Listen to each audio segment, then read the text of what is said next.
Purna Virji. Purna Virji. Purna Virji. Consistency over time that's going to build trust. Just go out there and to be able to post regularly, lean into what comes naturally to you. Whatever's the easiest format for you to create content in, that's going to help keep you regular. People are going to see you, then they're going to start to like you, and then they're going to trust you as a step 3.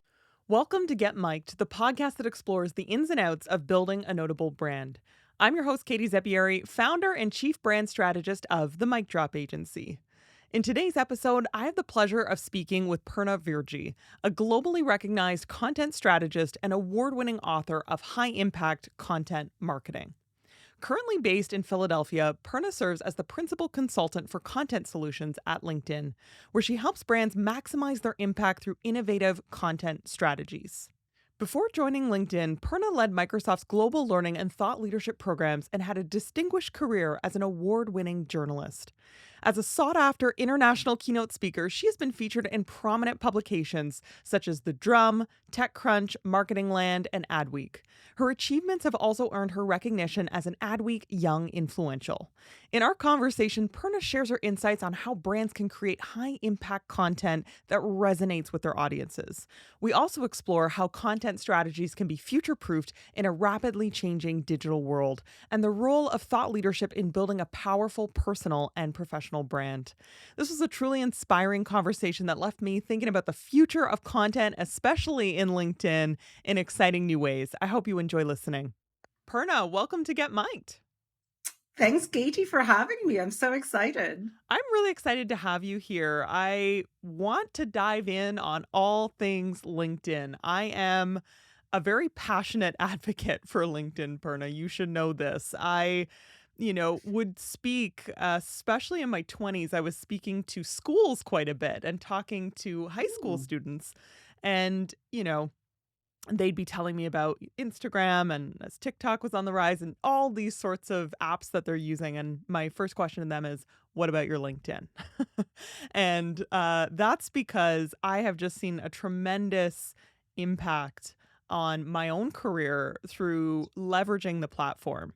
And I'm so excited to speak with you because in your current role, you oversee and recommend content solutions to users of LinkedIn. So we're going to dive into that and get your best tips today. Before we go there, I want to learn a little bit more about you. How did you enter into this field of marketing? Give us a sort of a digest of your career experiences, how you got started that led you to where you are today. Well, Katie, firstly, thank you so much for the love that you have for LinkedIn. It's just music to my ears, and all my colleagues, I'm sure, would be so excited as well. And thanks for advocating it to kids as well. Love the content you put out too. So thank you for making the platform so much better and more engaging. So kudos to you. In terms of my journey, so I started off as a journalist. I started working in public television. I produced some public affairs talk shows. Then at some point, I decided to move to the dark side, as our journalism professor in school had told us we'd all inevitably end up doing, which was traditional PR. And PR is great. We loved it. But, I was young and idealistic, and I'm like, I'm going to go cover war and strife and all of that. And then I realized that, maybe I'm not quite cut out for that, or that's really not where my path is. So anyway, through working in PR, agency side, digital marketing was really, really coming up and gaining popularity at the time. And so I remember way back when I pitched it to our CEO at the agency, and I said, how about we start this new service? Very few people are doing it. And that's how I got started, fell into digital marketing very serendipitously, decided I loved it, realized how much I loved it, and spent the first 10 years of my life pretty much working in-house agency side, but really at scale-ups, startups. But the common thread was this: I learned it through somebody else. And so I'm going to go and teach others, because if I'm standing on the shoulders of giants, then it's only fair that I pass on their learnings and teachings to others. And through doing that, Microsoft, I would see them at different industry events or speaking gigs. I got pally with the team, and then they were putting together a brand new team back in early 2015. And then they reached out to me. And so staying at Microsoft, completely drink the Kool-Aid. I love the passion. I love everything about the company. Mm. And, when we bought LinkedIn, oh, it was just perfection. Like, I love this. And there's no better professional network than LinkedIn. And it's the place to, it's the place to B2B, as our slogan says. It is the Anyway, place so to just B2B. working at Microsoft and evaluating different careers, when it was, I reached this place where next, then LinkedIn had always been where, we'd heard all the great things about the culture and the future of the company and so on. And so I applied, and I through a friend recommending me, and I'm very lucky that I'm here. I've been here for about 4 years now. And you are the principal consultant for content solutions. So give us an idea. What does this sort of department look like? What services do you provide? So the team that I sit on is called the Content Solutions Consulting Team.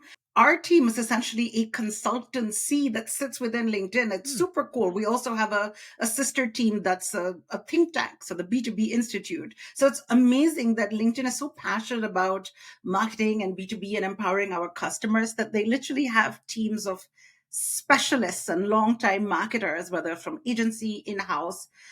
And our job is to go in and advise our members, our customers at LinkedIn on how they can grow their business through the power of effective content, both on and off the platform.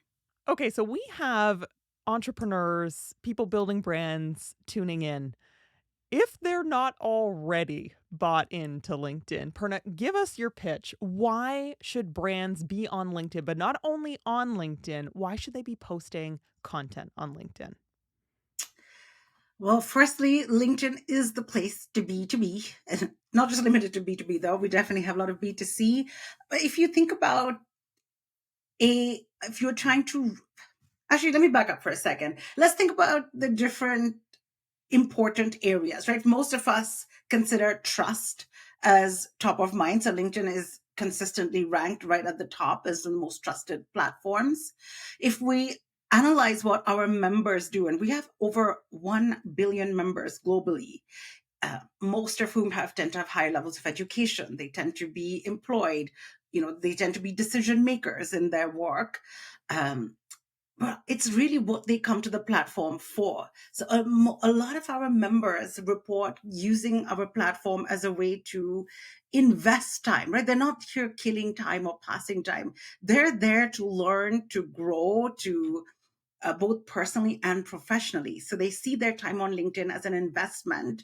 And so the same reason why you'll always want to put out really good content or you'll recommend it to others, it's the same reason that it works so effectively for business connections, for finding your next job, for getting invites to amazing, cool podcasts like this one, or to reach the entire buying group, especially if you're B2B. We know that the decision maker isn't just the person who signs the contract. There's multiple people involved in a purchasing decision. There's the end users, there's the influencers, it's the other folks who either benefit or can weigh in. Plus, sales cycles tend to be really, really much longer, right? 6 months on average, 6 to 9 months on average is your average B2B buying cycle. How do you build that top of mind awareness? And that's where LinkedIn's been really, really clutch. It's a big reason why we see our members and those who advertise report such good results. Now, let's talk about all of the different content features that LinkedIn offers because it has just been getting better and better and better from my view. There are so many different ways to post content. Can you just give us an overview of the different types of content, features available on the platform, and maybe some recommendations on how to use each one? Sure, I'll go through my list of favorites. So, of course, the single image posts, those tend to be the bread and butter. The text tend to be the bread and butter. But I'm always encouraging entrepreneurs, creators, marketing teams to think beyond that. What we tend to see well, especially now, no surprise, video is been growing so much in usage and also in terms of consumption. We tend to see videos tend to get a lot of reach, a lot of engagement. And I primarily post video pretty much for that reason. It tends to do really, really well. It's also easy for me to create it. Otherwise, you can even do the carousel style where you can document ads, or the carousel where you upload different images or existing PDFs that people can then scroll through. It's very interactive. It tells a really good story. And then probably one of my favorites, there's loads more, but one of my favorites, because it's unique to LinkedIn as well, is thought leader ads. So that's an awesome format that is pretty much unique to LinkedIn, where it's not just companies and brands that can promote their post, but a brand can promote the post of one of their employees or one of their influencers or customers if they chose to, and it's all in the same place as a regular ad platform. So there's no learning curve. For example, LinkedIn could go out and promote our CEO, Ryan Roslansky's post, and it will look like it goes out from Ryan Roslansky. There'll just be a little line underneath that says promoted by LinkedIn. So it's very cool.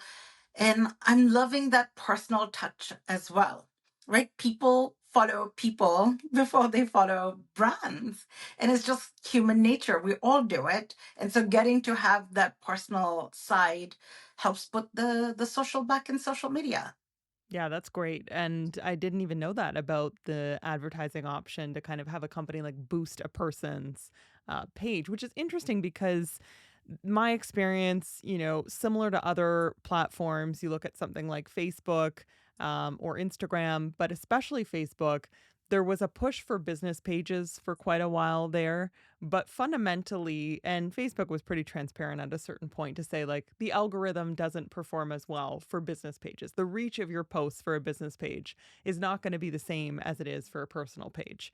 And so I'm wondering with LinkedIn, what has sort of been the approach there? Can you give us any insight into how the algorithm works? Well, for the first thing, we definitely recommend you. If you're a company, take your company profile, right? It is the one place people go. LinkedIn is not just for selling things, there's also the whole employer brand aspect. How do you attract future talent to your company? How do you showcase what it's like to work there? How do you showcase what your company does? So definitely do build your company page. You'll of course want to come out with posts that come out from the company too, but don't forget your most valuable assets. I look tomorrow, there's so much competition. Several businesses can have similar offerings, right? If I ask you, Katie, like how many CRM solutions exist just in the US?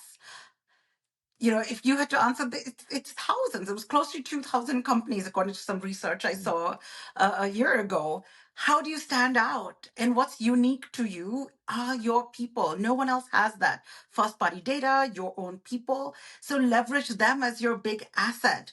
And it also changes marketing messaging to also be more um, human interest stories. I'll give you an example from Microsoft, where, of course, they're talking about AI. It's really big, but they have this awesome article on one of their blogs, the Work Life blog, about here's how the product managers who built the AI products are using it to fuel their productivity and creativity and save time. Now, instantly, it goes from like, oh, chest thumping about the AI products, but it really makes it more interesting. I'm like, oh, they built it. How are they using it? It's so cool. Like, you want to read it. And so you want to find that balance. Technically, what we see is a lot of the initial followers to a company page will tend to be employees or prospective employees and some customers. Um, but of course, you can build your brand and it will grow. But if you have a strong person who works for you, or you can highlight different people within your company, that's going to just amplify your reach, and your people can be your own PR department, so to speak. I don't know if it'll be helpful to give you an example, Katie, but there was SEMrush. They're a marketing tool company. They incredible. They post amazing content from the SEMrush brand account. So they were recently announcing a new AI powered feature that they had added, and they did an amazing post from their brand page that got tons and tons. Like in a week, it had over like 600-ish reactions. It had comments. It did well for all intents and purposes. But then the same time, their VP of brand marketing, Olga Andrienko, posted about the new feature release, but coming at it from her personal point of view. She's like, in all my years of working at SEMrush, I've never been more excited about a launch. And here's what I'm excited about, and here's why it's different. She herself got tons and tons more reach and way more comments. I remember in the same time frame, she had about 82 comments. And why I stress comments is if I comment on your post, then your post is going to show up to my network and my feed. So it just amplifies reach. And then they had one of their team leads, the influencer marketing team lead, Nicole Ponce, she posted it, but she's speaking to the end user audience. She's like, when I work with SEOs all the time, these are the common complaints I hear, and here's what this feature is going to do to help address those. She too got a whole separate bunch of reactions and engagements too. So if you see put together, SEMrush just benefited from this holistic halo effect of reaching different people, different levels of decision makers, end users, influencers. So in that way, you need both company and personal.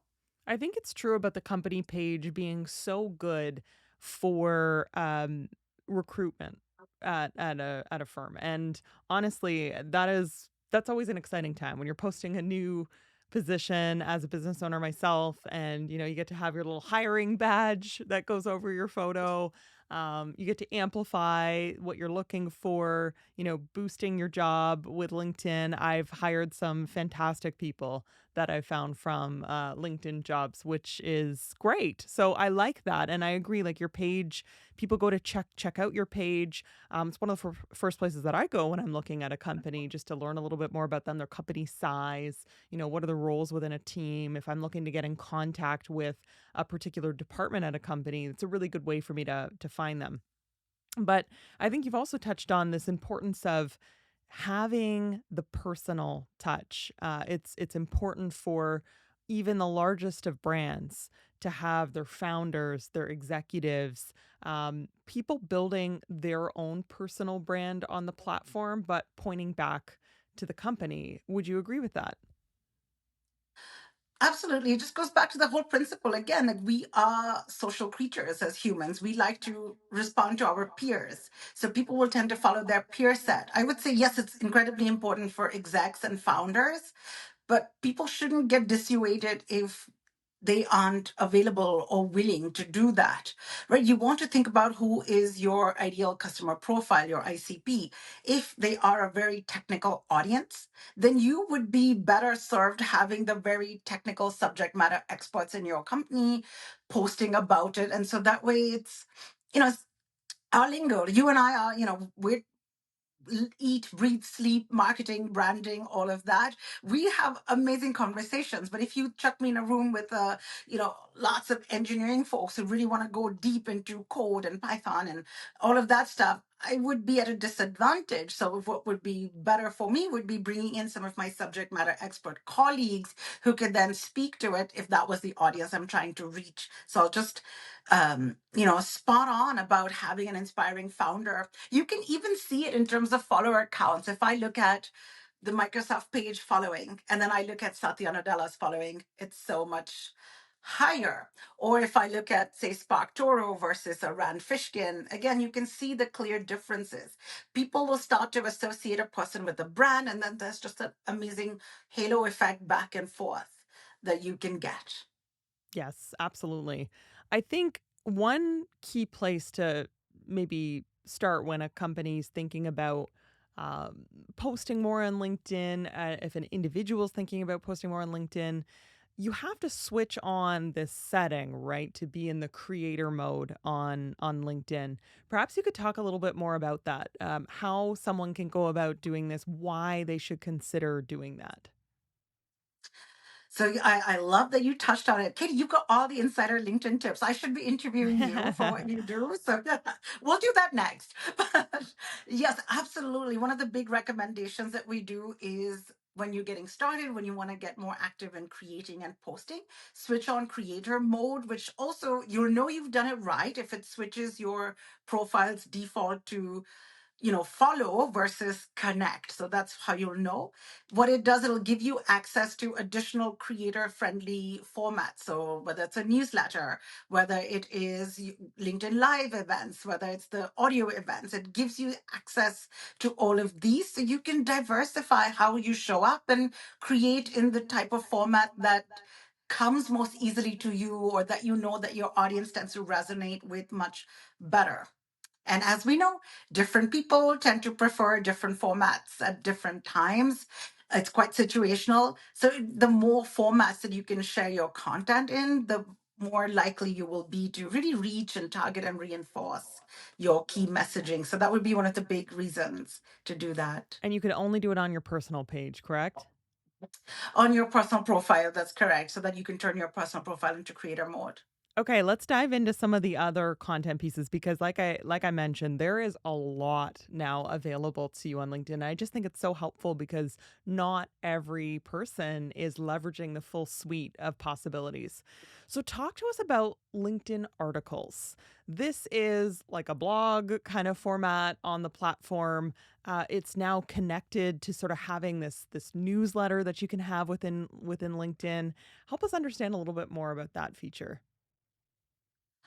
Well, we realize that, sometimes people want to speak longer, like long form content still matters. I know it's so controversial to say when everyone's like, no, 1 minute videos or bite size. And no, it, the length of your content is depending on, what is going to keep your audience interested and going to make them want to read. And so often, yes, a post is great, it'll do well, but articles, newsletters, all of these tend to be longer form, but you can get into the meat of things better. You can gain followers. Right? Newsletters are such a rage. It's subscription based. People can get alerts to when they come out.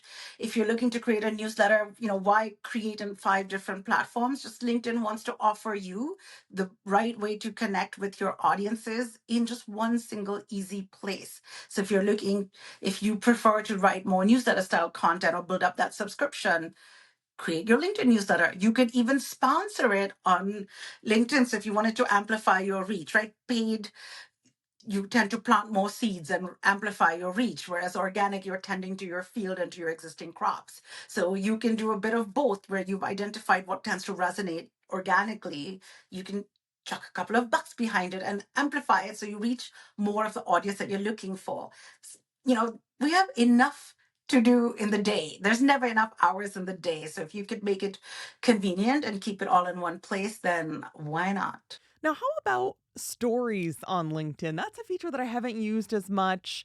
I also know that the app is really leaning into short form video. There's kind of like this new icon that I'm seeing at the bottom of my phone for specific, like short form, more like a TikTok or reel kind of style. Talk to us about these two features and how they're being used. So stories was sunset a while ago, so we don't have that. But what we are fully diving deeper on is short form video. What we tend to see from our audience, our user base, the members on LinkedIn, is that they tend to really engage, especially during the pandemic. We found that whoever video content would tend to get 3x more sort of consumption rates and engagement than just text would. And so we're really leaning in to bring what people want to the platform. So the 90-second video generally tends to be around the mark that we are encouraging people to create in. And we have that new video section as well, because it just, people are used to it. This is what they want. And so why not take all of that goodness of professional advice and tips and guidance that people come to LinkedIn for and just present it in a digestible, easy to consume format that we know people really like and are consuming.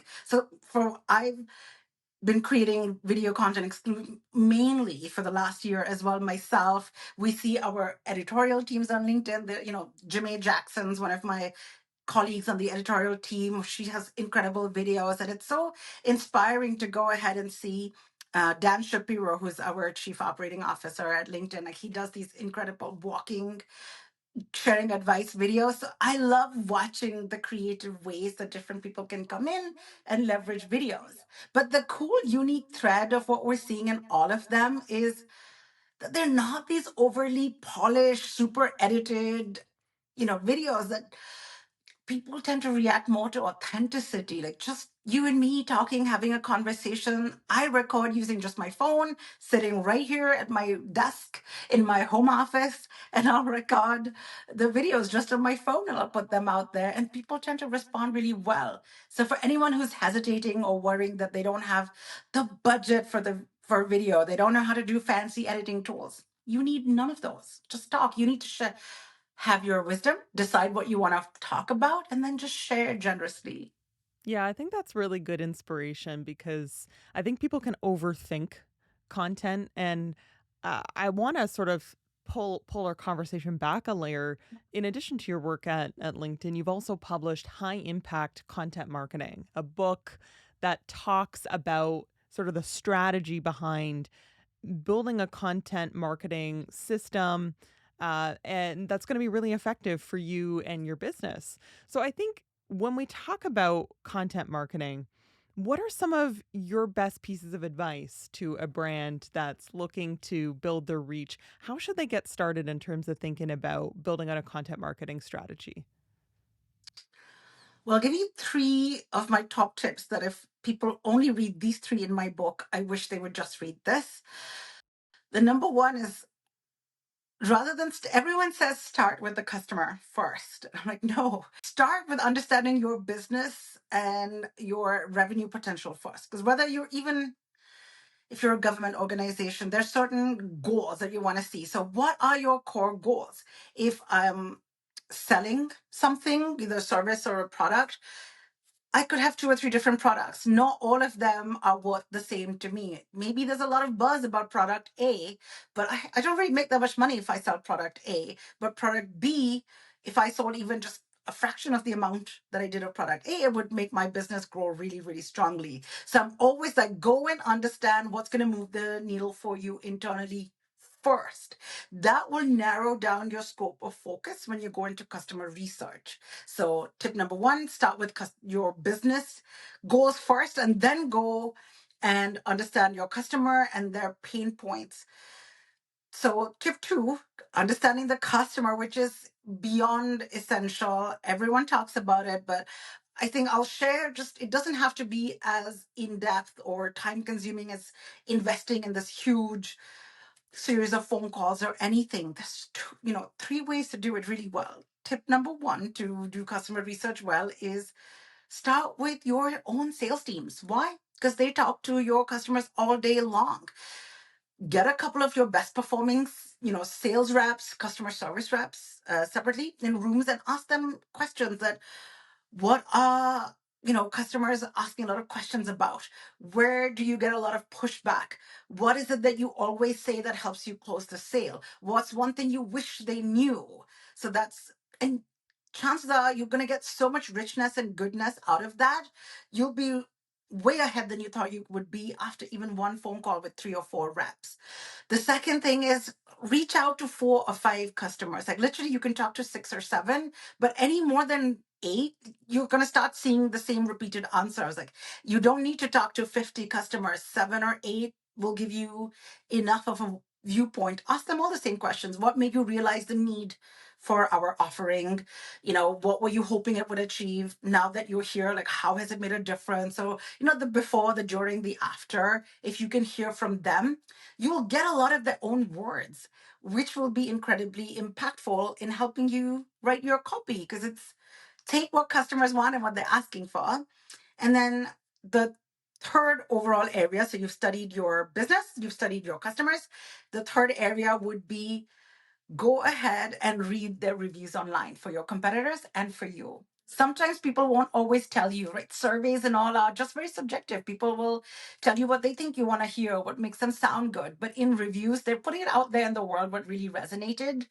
Um, I used to have a customer who was one of those fancy like Caribbean beach resorts, and they were always talking about how they have a 1 mile of private beach and it's this. But you know what? Like, there's 800 other resorts that have most beautiful private beaches and everything. What we saw while reading their reviews was people kept talking about how awesome their restaurant variety was, and they had different cuisines and their food was really good, and for an all-inclusive resort it was so good that people didn't feel they had to leave the resort. They didn't get bored, which they have done at others. I'm like, what if we lead with that instead?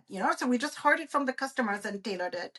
So that would be number one: start with your business, start with your customers. And the third and most important one, if you remember only one thing after this podcast, don't put measurement at the end. Why do we all think about, okay, I'm going to throw all of this out and then I'll measure and see what happens? You want to start with measurement first. So before I create any piece of content, before I put any, if I have my campaign together, I want to understand what are the desired outcomes that I'm looking to drive for the business. So it's literally a reverse process. And maybe I'll give you it's easier to explain with an example. Let's say you and I tomorrow get hired by Tesla. And Tesla's like, we've got some fancy new version of our Cybertruck. And they're like, Katie, Purna, go market it. So I'm like, okay, we can do that. What are we trying to accomplish? The business goal, what my CFO is going to be happy about, is if we sell more trucks. But we're marketing, we're not sales. That's a business outcome. We're not going to, that sales will need to do that. What's the step before? If we drove more test drives to the cars, then we'll know that, oh, the more people take test drives, the more likely they are to then connect with sales and then want to buy. So you and I can influence test drives. Then we can think about, okay, who is the audience that's most likely to want to come and take a test drive? Who's interested in all of these fancy schmancy, you know, computing features in the car, or the eco-friendly variety and all of that, and what messaging would work and where do they hang out? So if I reverse it, then I'm already starting knowing the end in mind. And I can speak to the CFO to get more budget, but also then we all are aligned and we'll get a lot more trust and support from other teams. So I think the example is really long helpful. answer, Katie, but Yeah, yeah. I think that Tesla example is helpful because I like that reframing for marketers. It's like, yes, sales are the number one goal for the business. Maybe our goal is let's get more people test driving so that there's a Yes, higher likelihood that they're going to convert to a sale. And that's fundamentally, let's fill the funnel with people test driving, right? And how does content then fit into that, right? How does a brand make a decision? I think one of the common frustrations that I'll hear from brands of all sizes is that it's overwhelming. Content marketing feels overwhelming. Like even just you and I talking about all the different LinkedIn features, and we're just scratching the surface. That's one platform, right? There's so many other platforms to consider. Um, there's so many different types of content to create. What is your best advice to a brand in terms of going, okay, I've got my business goal. I know my customers are. I know how we're going to approach this from a marketing perspective. How do I actually go and decide which platforms to post on, how to build a content marketing strategy? that's a great question, one we answer all the time. And it really starts by looking at where your audience is and how they use the platform, right? How you and I might use a platform might be very different from the traditional common use of the platform. Like, let's say a couple of years ago as well, TikTok was primarily known for like the dancing videos and all of that, was very Gen Z and younger. But then there's such a big business segment on there. There's just amazing creators like Selena Rizvani or Vince Anderson who share like management coaching or business advice and tips, and they've built massive following. So their audience would use it very differently than, say, a Gen Z, which is what is publicly known for. So in that way, go and look at where is your audience spending time, how are they using that platform, where can you get the most engagement, and then start with baby steps. Just because there's like 5,000 platforms, you don't have to be on all of them. You just want to try to balance a place where you can own it, where you can earn it, and then where you can, get paid or sponsored for additional reach. So try and have an email as well, but try to, yes, email, but it's harder to build your reach without exposure. You need a platform to help you. So maybe, LinkedIn, if you're B2B, then naturally you want to look at LinkedIn for sure, because that's where your target audience is. That's where they're there. Start by building in, one or two formats. Like if you were I've worked startup before. You are wearing 9 different hats at any given moment, which change on any given day.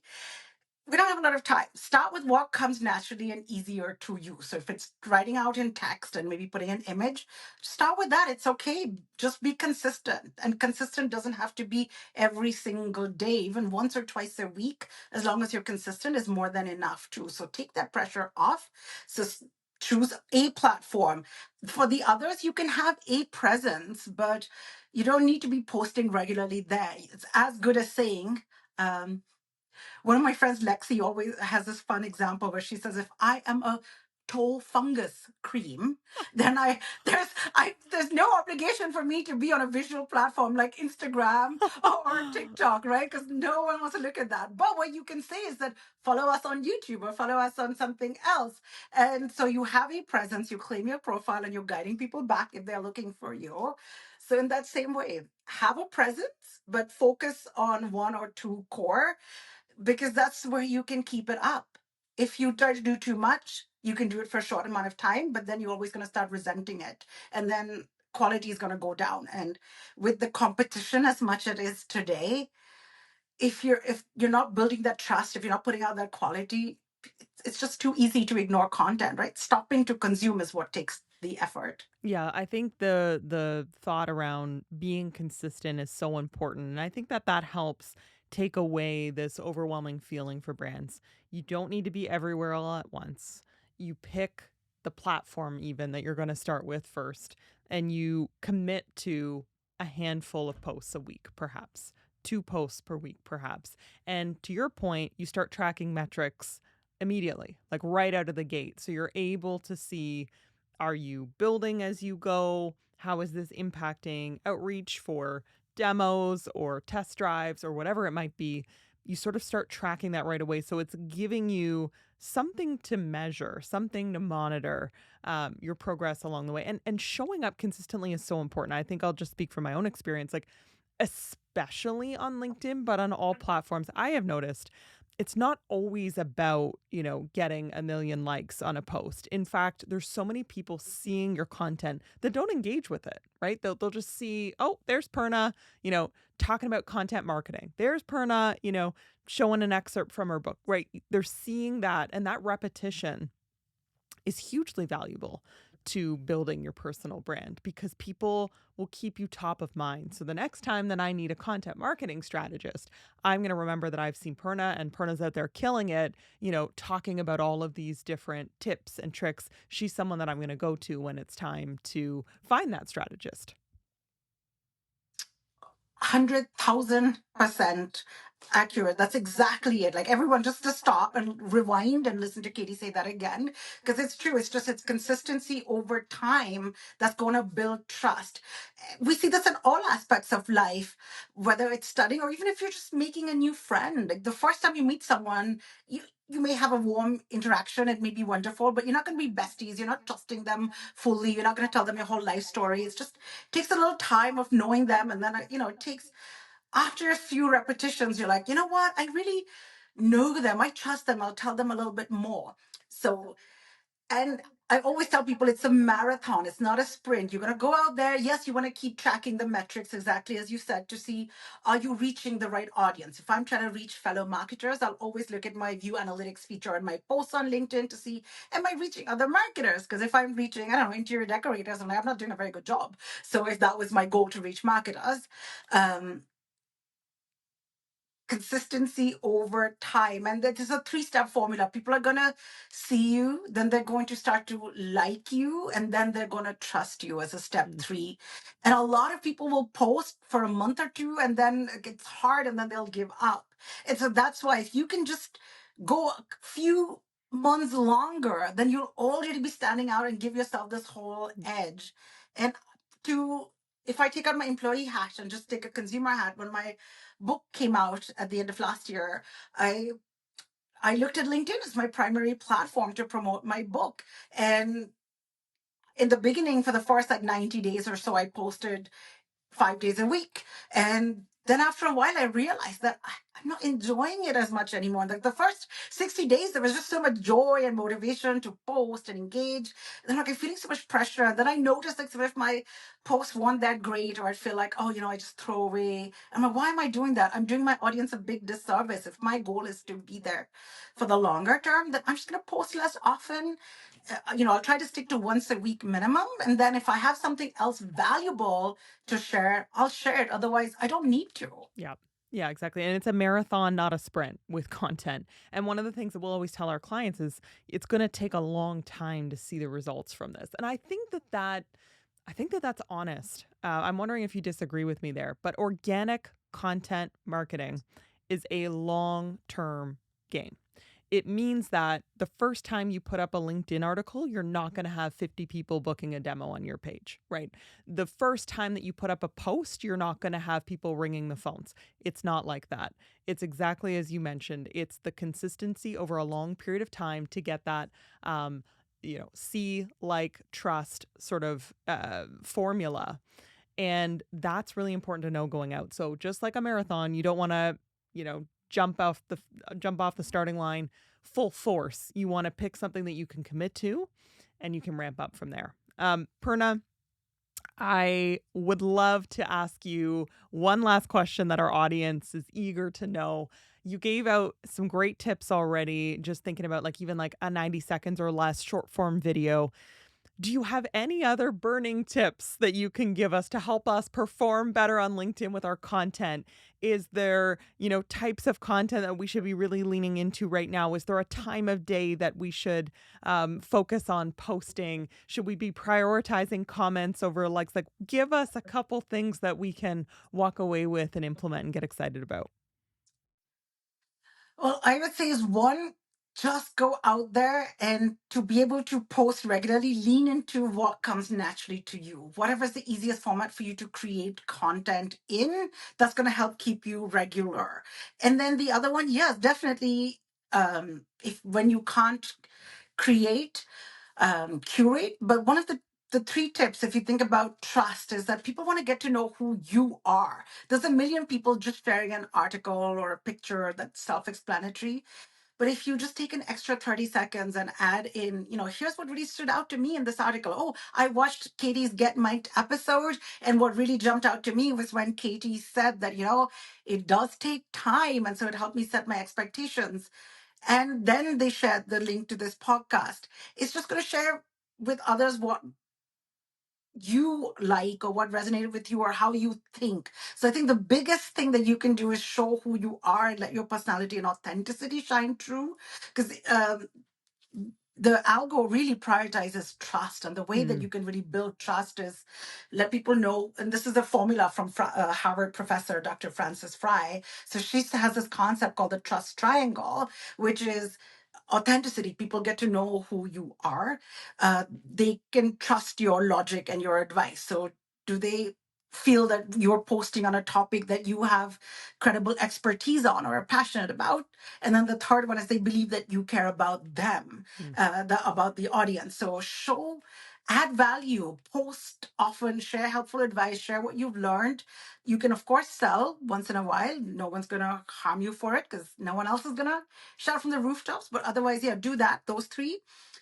And then comment. Comments are great, but don't just comment for the heck of it. Only if you've got something valuable to really say or add or be meaningful.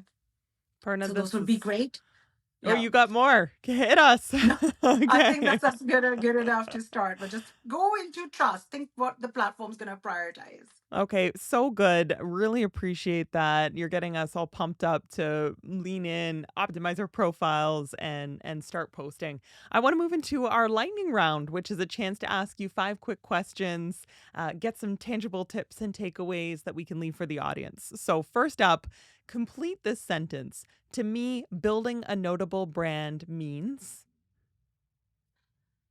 Means ensuring that you are prioritizing trust consistently over time. I think that's just the theme of the conversations, whether it's Dove or Geico Gecko, right? That's the same slogan, the game, same way they've got to market. It's consistent over time. You get familiar and it's adding value. Prioritize trust overall. No short term wins.